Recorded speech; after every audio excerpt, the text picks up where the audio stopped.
కొద్ది రోజులుగా ఆంధ్రప్రదేశ్ రాజకీయాల్లో సోషల్ మీడియాలో ఒక పెను సంచలనం.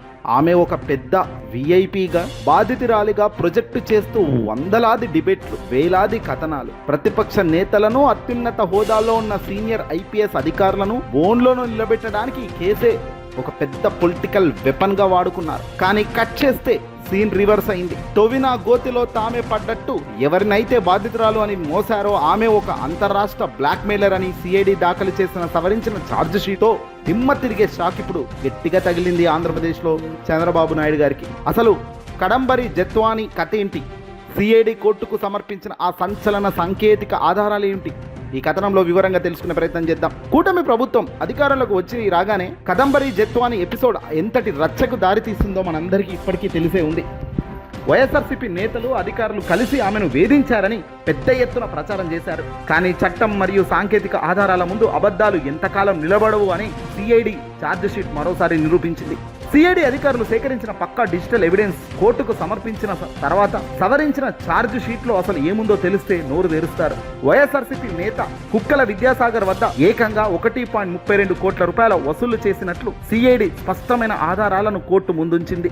విద్యాసాగర్ తో పాటు అత్యంత సన్నిహితంగా ఉన్న ఫోటోలను వాడుకుంటూ తన మాట వినకపోతే అత్యాచారం కేసులు పెట్టి జీవితాన్ని నాశనం చేస్తానని బెదిరింపులకు పాల్పడినట్లు ఆధారాలతో సహా నిరూపితమయ్యాయి. ఇక్కడ మనం మరో ముఖ్యమైన విషయాన్ని గమనించాలి. కదంబరి జత్వాని బాధితురాలుగా నాటకం ఆడటం ఇది మొదటిసారి ఏమీ కాదట. కేవలం ఆంధ్రప్రదేశ్లోనే కాదు, ఇతర రాష్ట్రాల్లో కూడా ఈమె ఇలాంటి బ్లాక్ మెయిలింగ్ దందాలకే పాల్పడినట్లు సిఐడి దర్యాప్తులో స్పష్టంగా తేలింది. వివిధ రాష్ట్రాల్లోని బడా వ్యాపారవేత్తలు, రాజకీయ ప్రముఖులను టార్గెట్ చేస్తూ వారి ఫోటోలు, వీడియోలను ఆసరాగా చేసుకుని బెదిరింపులకు దిగడం, ఆపై కోట్లాది రూపాయలు గుంజేయడం ఈమె నైజాం అని ఆధారాలతో సహా పోలీసులు బయటపెట్టారు. ఒక ప్రొఫెషనల్ బ్లాక్ మెయిలర్ ను పట్టుకొని రాజకీయ స్వార్థం కోసం కేవలం ప్రత్యర్థులపై బురద జల్లేందుకు ఒక హీరోయిన్ గా, అమాయకురాలిగా సీన్ లోకి తీసుకురావడం ఏ రకమైన రాజకీయ సంస్కృతి అనేది ఇక్కడ అందరూ చర్చకు దారితీస్తున్న అంశం. సాక్షాత్తు చంద్రబాబు నాయుడు తెలుగుదేశం పార్టీకి సంబంధించి దగ్గరుండి దీన్ని నడిపించినందుకు నిజంగా వాళ్లకు సల్యూట్ కొట్టక తప్పని పరిస్థితి. ఈ మొత్తం డ్రామాలో అత్యంత బాధాకరమైన కోణం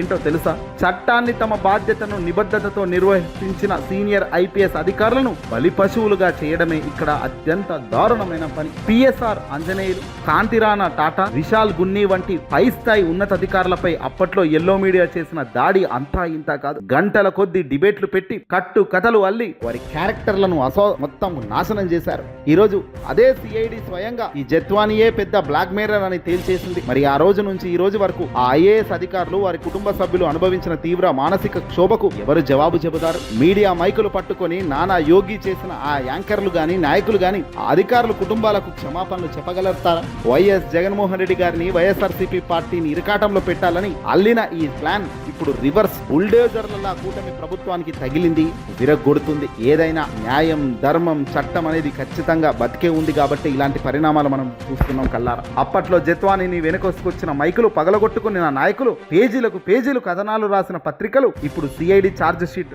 వచ్చేసరికి నోట్లో వెల్లుకాయ పడ్డట్టు సైలెంట్ అయిపోయాయి. ఆ వార్తను కనీసం పేపర్ మూలన కూడా ఏ మూల కూడా వేసే పరిస్థితి ఇప్పుడు లేకుండా పోయింది. వాళ్ళకు రాజకీయ ప్రయోజనాల కోసం ఏ ఆధారాలు లేని కేసును తవ్వి బ్లాక్ మెయిలర్లను నెత్తిన పెట్టుకుంటే చివరికి ఏమైంది? మేము తవ్విన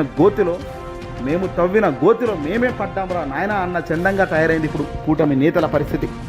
మొదటి నుంచి కూటమి చేస్తున్న ప్రతి పని ఫెయిల్ అవుతుంది. ఇట్లాగే ఈ మొత్తం ఎపిసోడ్ మనకు నేర్పిన పాఠం ఒక్కటే: ఫేక్ నెరేటివ్లు, పచ్చ మీడియా ప్రచారాలు తాత్కాలికంగా హంగామా చేయవచ్చేమో కానీ చట్టం, న్యాయం, సాంకేతిక ఆధారాల ముందు అబద్ధాలు ఎప్పటికీ నిలబడలేవు.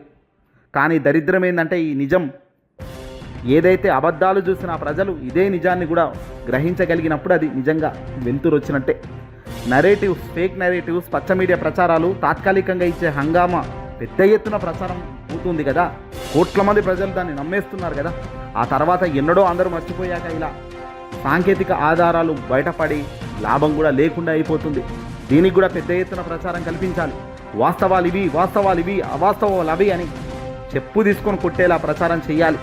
అప్పుడే ప్రజలకు ఎవడు తప్పు చేస్తున్నాడు, ఎవడు పర్ఫెక్ట్గా ఉంటున్నాడు అనేది తెలుస్తుంది. ఇప్పటికైనా సరే ఆధారాలు లేని ఆరోపణలు, రాజకీయ కక్ష సాధింపు చర్యలు పక్కన పెట్టి ప్రజలకిచ్చిన హామీలు, రాష్ట్ర అభివృద్ధిపై దృష్టి పెడితేనే మంచిదని ప్రజలు ఇక్కడ అంటున్నారు ప్రభుత్వాన్ని మీద.